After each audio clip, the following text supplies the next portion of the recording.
وَلَوْ يُؤَاخِذُ اللَّهُ النَّاسَ. سوال یہ ہے کہ اتنے گناہ ہو رہے ہیں، لوگ نماز نہیں پڑھتے، لوگ اپنی نگاہوں کو گندا کر رہے ہیں، ظلم اتنا عام ہے، دن رات ہم گناہوں میں پڑے ہوئے ہیں، اللہ کا عذاب نہیں آتا. یہ ڈھیل ہے. فرمایا اگر ڈھیل نہ ہوتی، کوئی گناہ کرتا فوراً عذاب آ جاتا تو توبہ کی مہلت ہی نہ ملتی. وَلَوْ يُؤَاخِذُ اللَّهُ النَّاسَ بِظُلْمِهِمْ. اگر اللہ تعالیٰ لوگوں کو ان کے گناہوں پر فوراً پکڑ لے، مَا تَرَكَ عَلَيْهَا مِن دَابَّةٍ، تو اللہ تعالیٰ زمین پر کسی چلنے والے کو باقی ہی نہ رکھتا. کہ ذرا گناہ ہوتا فوراً پکڑ ہو جاتی. تو ہم تو گناہوں میں ڈوبے ہوئے ہیں. اللہ کا کرم ہے، اس نے ڈھیل دی ہے، اس سے فائدہ اٹھا کر سچی پکی توبہ کر لیں. وَلَٰكِن يُؤَخِّرُهُمْ إِلَىٰ أَجَلٍ مُّسَمًّى. ہاں لیکن اللہ تعالی انہیں ڈھیل دیتا ہے ایک مقررہ وقت تک، وہ موت ہے. موت تک اکثر ڈھیل دی جاتی ہے. دنیا کے اندر آزمائشیں اور عذاب بھی آتے ہیں، لیکن وہ جھلکیاں ہوتی ہیں. انسان سدھر جائے اور پھر آخر کار وہ دنیا سے چلا جاتا ہے. اگر نہ سدھرے تو اپنا نقصان کرتا ہے. فَإِذَا جَاءَ أَجَلُهُمْ. اور جب ان کی موت کا وقت آ جائے گا، لَا يَسْتَأْخِرُونَ سَاعَةً وَلَا يَسْتَقْدِمُونَ. تو نہ وہ ایک لمحہ آگے ہو سکیں گے، نہ ایک لمحہ پیچھے ہو سکیں گے. مقررہ وقت پر موت آئے گی. ہم یہی غور کریں، ایک نہ ایک دن ہمیں بھی موت آ جائے گی. قرآن و حدیث کی باتیں ہمیں جھنجھوڑنے کے لیے کافی ہیں.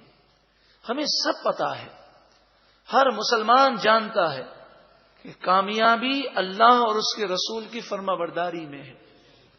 ہر مسلمان اس بات کو بخوبی جانتا ہے. جاننے کے باوجود بھی عمل نہ کرنا کتنی بڑی نادانی ہے.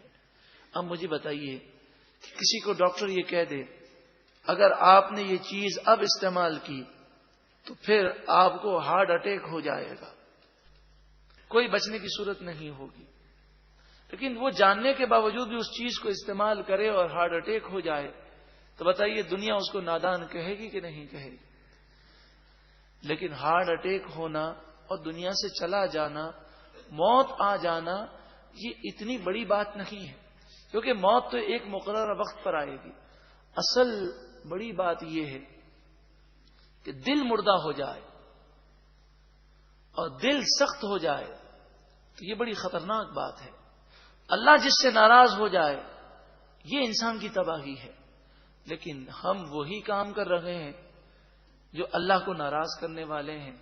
اللہ تبارک و تعالی کی بارگاہ میں دعا ہے کہ اللہ رب العالمین ہمیں سچی پکی توبہ نصیب فرمائے اور رب العالمین ہم پر ایسا کرم کر دے، ایسا کرم کر دے کہ ہم سچے پکے نیک اور پرہیزگار بن جائیں.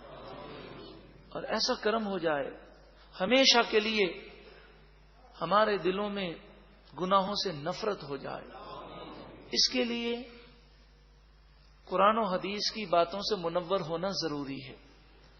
آج آپ نے سنا، آپ کو یہ باتیں اثر کریں گی، پھر 1 گھنٹہ 2 گھنٹہ اثر رہے گا، پھر بھول جائیں گے، پھر کل دوبارہ آپ سنیں گے.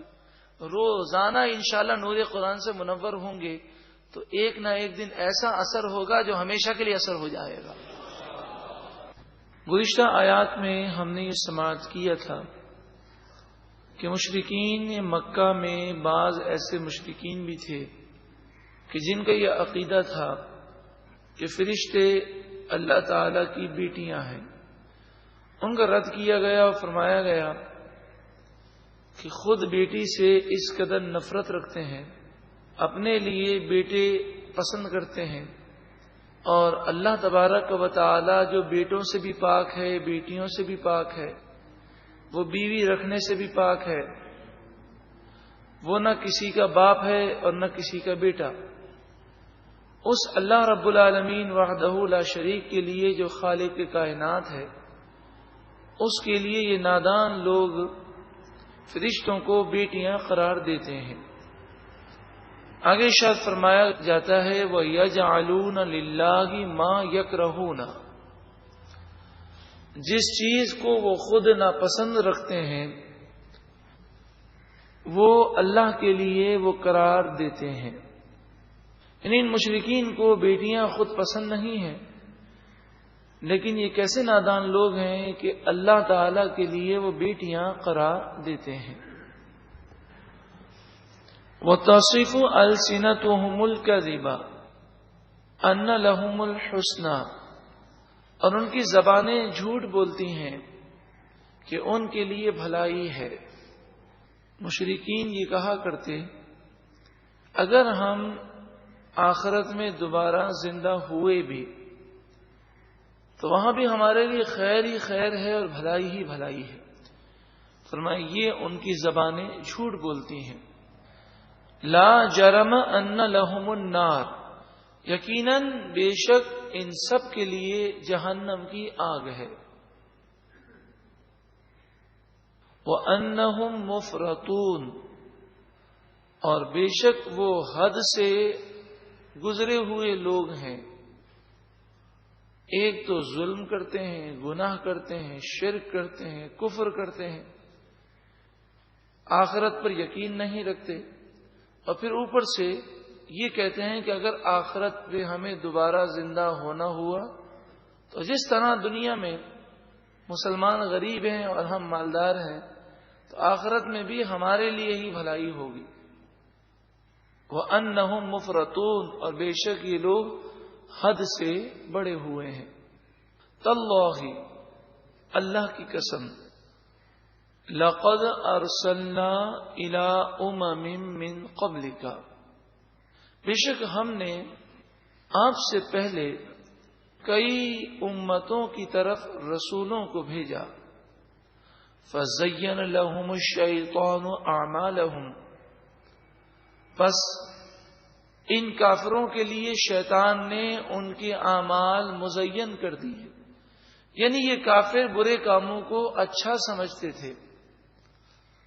فَهُوَ وَلِيُّهُمُ الْيَوْمَ، بس وہ شیطان ان کافروں کا آج دوست ہے۔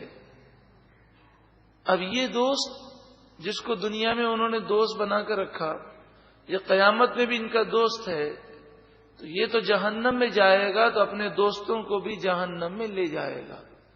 وَلَهُمْ عَذَابٌ أَلِيمٌ، اور ان سب کے لیے دردناک عذاب ہے۔ وَمَا أَنزَلْنَا عَلَيْكَ الْكِتَابَ إِلَّا لِتُبَيِّنَ لَهُمُ الَّذِي اخْتَلَفُوا فِيهِ، اور ہم نے آپ پر یہ کتاب اسی لیے نازل فرمائی کہ آپ ان لوگوں کو اس بارے میں واضح بیان کریں جس میں وہ اختلاف رکھتے ہیں۔ تو ان کی جو اختلافی باتیں ہیں اس میں جو حق ہے اس کو واضح کر دیں۔ وَہُدًى، اور ہدایت، وَرَحْمَةً لِقَوْمٍ يُؤْمِنُونَ، اور رحمت اس قوم کے لیے جو یقین رکھتی ہے، ایمان رکھتی ہے۔ یعنی یہ قرآن پاک ہدایت بھی ہے اور رحمت بھی ہے۔ وَاللَّهُ أَنزَلَ مِنَ السَّمَاءِ، اور اللہ نے آسمان سے نازل فرمایا، ماءً، پانی، فَأَحْيَا بِهِ الْأَرْضَ بَعْدَ مَوْتِهَا، بس اس پانی کے ذریعے اللہ نے مردہ زمین کو دوبارہ زندہ کیا۔ زمین بنجر تھی، پانی کے ذریعے سرسبز و شاداب ہو گئی، اس میں جان پیدا ہو گئی۔ ان فی ذالک لآیۃ لقوم یسمعون، بے شک ان تمام باتوں میں اس قوم کے لیے نشانی ہے جو سنتی ہے۔ سننے سے مراد یہاں پر ماننا ہے۔ جیسا کہ آپ کو یہ عرض کیا تھا کہ قرآن مجید فرقان حمید میں یہ الفاظ ہیں کہ مردے نہیں سنتے۔ یہاں مردوں سے مراد جسمانی مردے نہیں ہیں، دل کے مردے ہیں، یعنی کافر، اور سننے سے مراد مانتے نہیں ہیں۔ مردے نہیں سنتے یعنی جن کے دل مردہ ہیں وہ مانتے نہیں ہیں. اسی طرح یسمعون کے معنی سننا ہے، لیکن یہاں مراد ہے کہ بے شک ان تمام باتوں میں اس قوم کے لیے نشانی ہے جو سنتی ہے یعنی سن کر مانتی ہے.